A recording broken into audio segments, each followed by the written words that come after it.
Hello, my crafty friends. It is time for another Scrap-lift Crafternoon.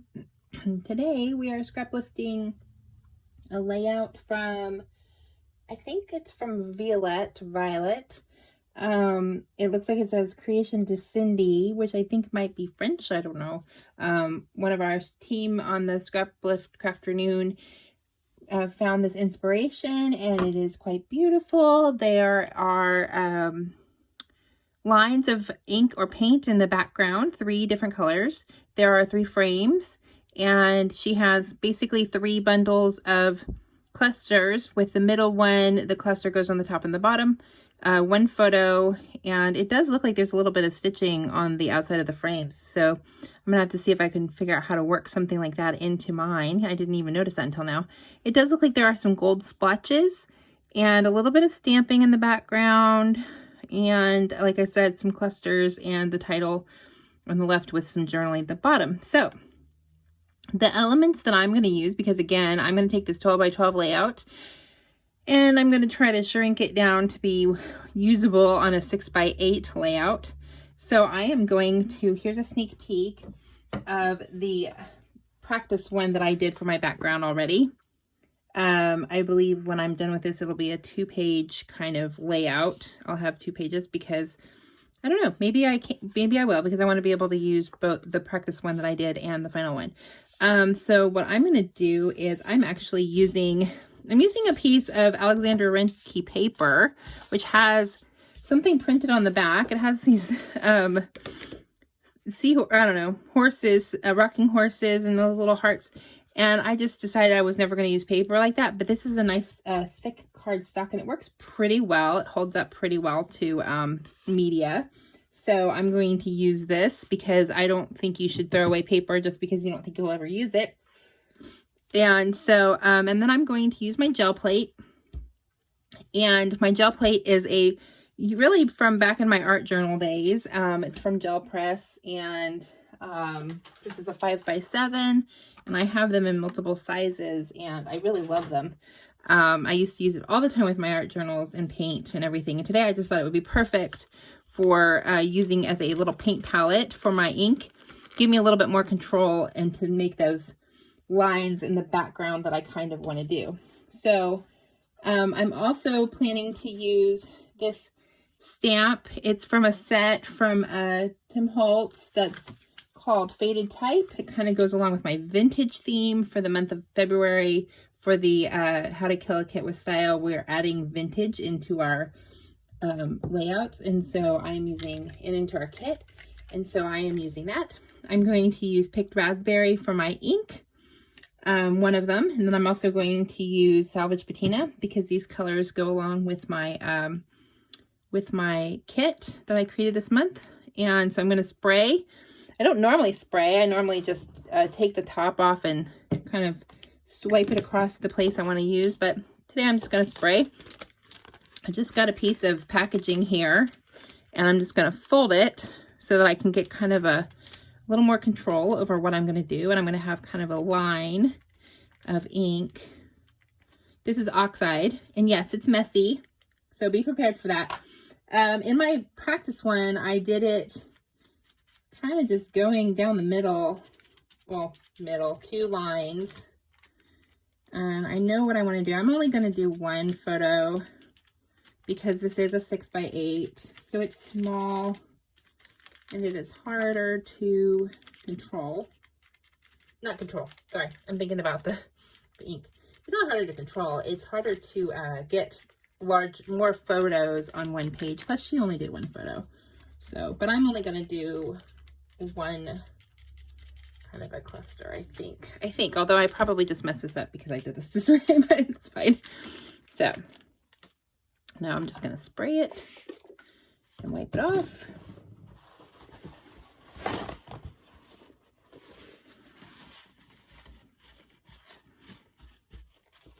So I'm going to wipe off my packaging. You could grab another piece of packaging. Ideally, you're not doing this in a spot where you're worried about the table getting messed up or anything.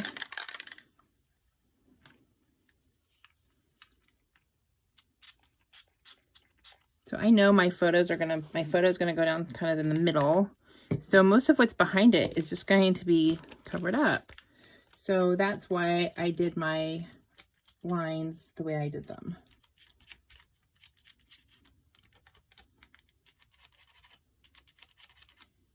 And I'm trying to do this second with the blue, with the salvage patina. I'm trying to do it not where the pink is, because I don't necessarily want them to blend. Although I say that and then I just did that one, but that's okay. So I don't necessarily want them to blend and make purple, because they will, since the pink is water reactive, since it's the oxide. So I'm just kind of doing this. This is inspired by the original. It's not going to be exactly. I could have just done one big splotch down the middle, but I wanted to do it this way. And then I'm going to add in a little bit of something to make it, I think, a little more vintage. That's kind of my hope. Although I love the bright, when you see the colors of the photo, it's going to be really cute. Although it has a little more red in it, but I could just splotch ink forever. I could do this all day long, every day. All right.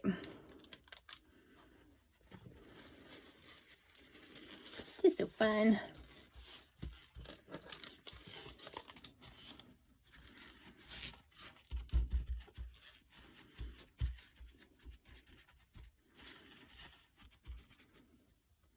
Now, what I want to do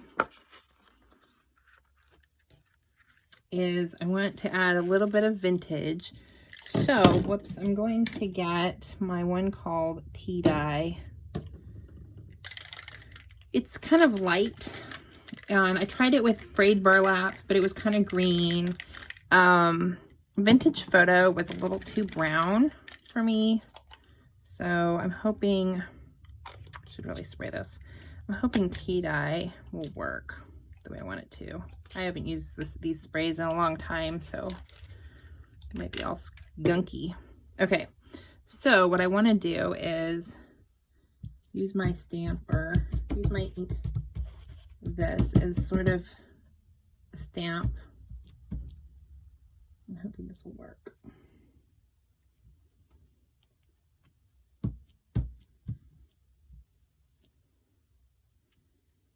Just want to add a little bit of extra. She did some stamping in the back of hers, and I feel like if I do this, I love that it's letters, because, you know, in my photo, he's little. He's like 1, and that's kind of around the time you start talking about letters, or you always want to expose your kid to letters and numbers and words, and so to me that gives it a little bit more of that. And then let me see, figure out a way to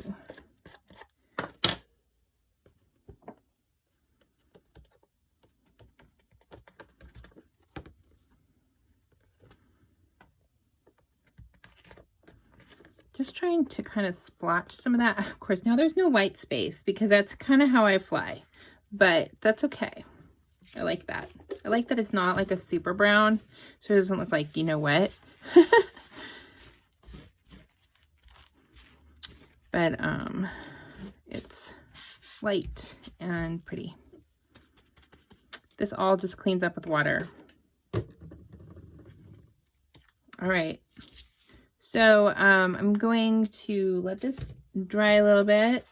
I hit it probably with my heat gun to really dry it, and then I'll be back in a minute. Alrighty, so the background is all nice and dry, and I'm just gonna throw all that up. And so it kind of looks like this. It's all nice and pretty. It's got some pretty vintage stuff going on in there. And I arranged what I wanted to do, although I'm sure it will change by the time I'm done.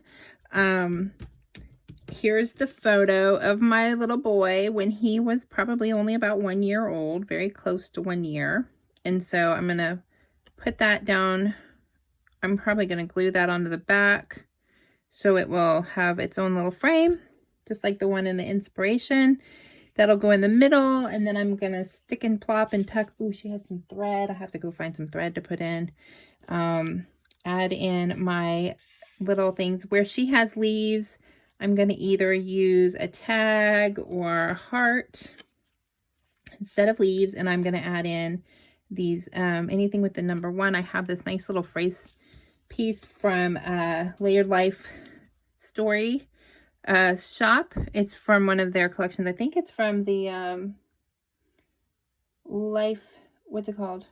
I can't remember what it's called, but I'll put a link in the description. But I like that it says chapter 1 because he's like a year old in this photo. So I'm going to stick that in there and probably cover up that number 8.